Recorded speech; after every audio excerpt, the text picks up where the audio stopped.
জয়রাম। ঠাকুর ঘরের মধ্যে বসে আছেন। ভক্তরা ঠাকুরকে ঘিরে কৈবল্যধাম সম্বন্ধে নানা রকম গল্প করছেন।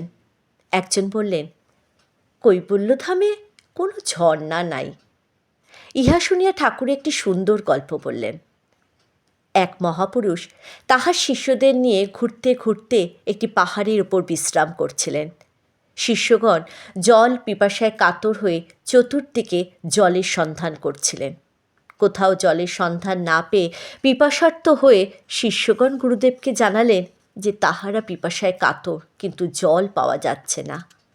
গুরুদেব বললেন, নিকটেই জল আছে, খুঁজিলেই পাইবে।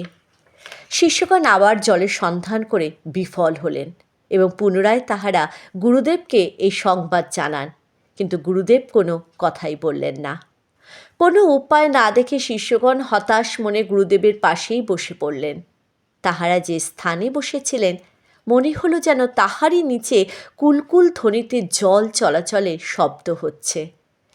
চারিদিকে চাহিয়া তারা দেখতে পেলেন তাহাদের অতি নিকটে একটি প্রস্তরখণ্ডের তলদেশ হতে জলের ফোয়ারা বাহির হয়েছে। শিষ্যগণ পরম আনন্দে সেই জল পান করলেন।